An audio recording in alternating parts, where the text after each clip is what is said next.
Именем Аллаха Милостивого Милосердного, мир и благословение Аллаха Мухаммаду, печати всех пророков, а затем есть один грех, дорогие братья и сестры, который является самым уродливым среди больших и самым ненавистным для Аллаха. А что же это за грех? И, конечно же, это есть прелюбодеяние.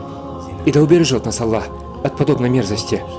И посланник Аллаха, саллаллаху алейхи вассалям, сказал: не совершит данную мерзость никто из числа мужчин и женщин, будучи искренне уверовавшими в Аллаха.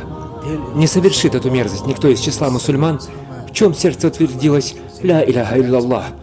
Подобно тому, как человек сбрасывает с себя одежду в момент совершения данной мерзости, точно так же Всевышний Аллах лишает его сердца и его душу веры во Всевышнего Аллаха и возвращает его лишь тому, кому пожелает.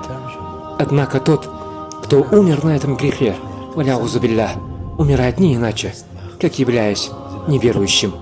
И до чего же унизительно такое положение?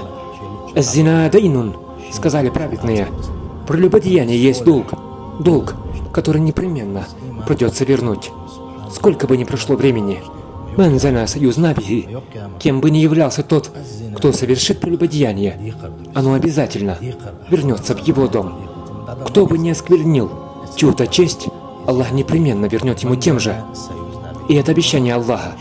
И поэтому мы должны всегда помнить о том, что ничто не останется безнаказанным. И что бы мы ни совершили хорошего или плохого, оно непременно вернется.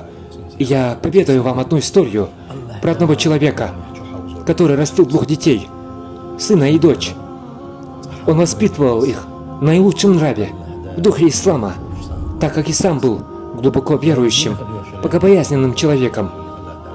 И так вот, был у них один старый, пожилой человек, который носил им воду за определенную плату, так как воды вблизи их местности не было.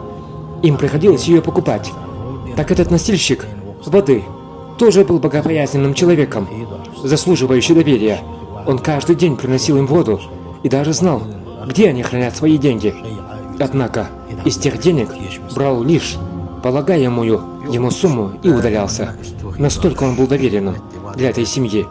И вот однажды сын этого человека, про которого идет речь, вызвался поехать учиться в город, то есть в столицу. Они жили в сельской местности, так как у нас, скажем, микрорайон или поселок, и отец отпустил его. Но не прошло много времени, как отец послал ему срочную телеграмму с повесткой срочно вернуться домой.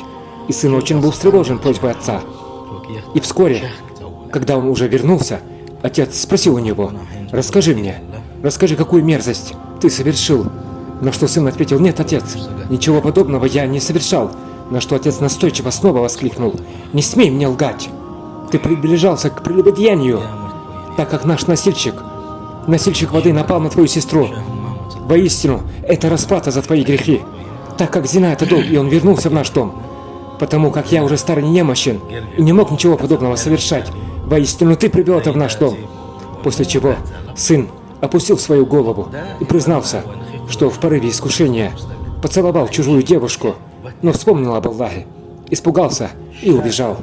После чего отец сказал своему сыну: воистину, если бы ты совершил это прелюбодеяние, если бы в нужный момент ты бы не вспомнил об Аллахе, свят он и велик, прелюбодеяние пришло бы в наш дом. И в этом, дорогие братья и сестры, есть великое назидание для нас. Побойтесь же Аллаха и тех дорог, которые ведут к прелюбодеянию.